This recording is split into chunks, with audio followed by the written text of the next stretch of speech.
Having no regrets, it's all that she really wants. We're only getting older, baby, and I've been thinking about you lately. Does it ever drive you crazy?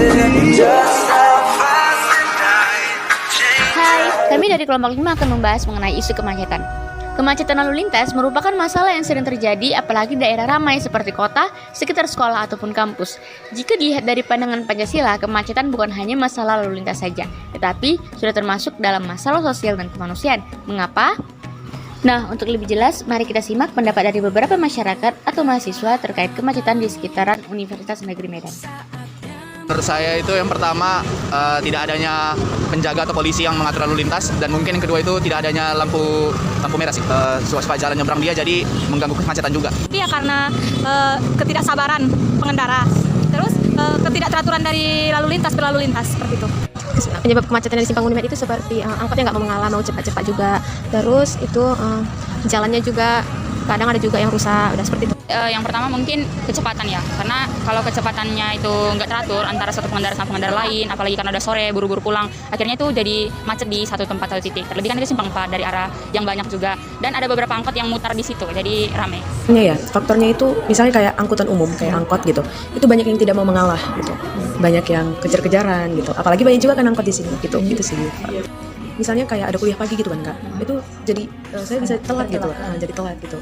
Kalau misalnya kalau pengen terburu-buru ke kampus, ada urusan, pengen cepat ke kampus, dari kemacetan itu nanti kayak mengurung waktu, kayak memperlama. Pagi-pagi mungkin diantar, jadi kalau udah sore itu karena macet kadang setengah jam itu berhenti di satu titik, akhirnya itu bikin pulang lama, juga terganggu untuk jadwal-jadwal lainnya sih.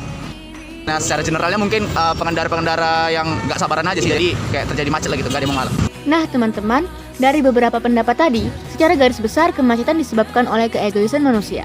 Keegoisan tersebut yang menyebabkan tidak adanya kesabaran dalam berkendara serta tidak mau mengalah satu sama lain, sehingga terjadilah kemacetan. Mengapa? Karena keegoisan itu pula manusia menjadi semena-mena dalam berlalu lintas, seperti kebut-kebutan, parkir di sembarang tempat, berhenti di sembarang tempat, menyeberang sembarangan. Yang mana tanpa mereka sadari, keegoisan tersebutlah yang dapat merebut hak orang lain dan menyebabkan ketidakadilan bagi orang yang tidak terlibat. Hal ini sudah sangat bertentangan dan melanggar sila kedua, yaitu kemanusiaan yang adil dan beradab, dan sila kelima, yaitu keadilan sosial bagi seluruh rakyat Indonesia. Di mana di sila kedua ini, kita dituntut untuk tidak semena-mena terhadap orang lain dan dituntut untuk menghormati serta melindungi hak orang lain. Sedangkan pada sila kelima, kita dituntut untuk mengembangkan sikap adil terhadap sesama manusia, menjaga keseimbangan antara hak dan kewajiban, dan dituntut untuk melakukan kegiatan dalam rangka mewujudkan kemajuan yang merata dan berkeadilan sosial. Untuk menghadapi masalah tersebut, kemacetan dapat dicegah dengan melakukan penyadaran terhadap diri sendiri.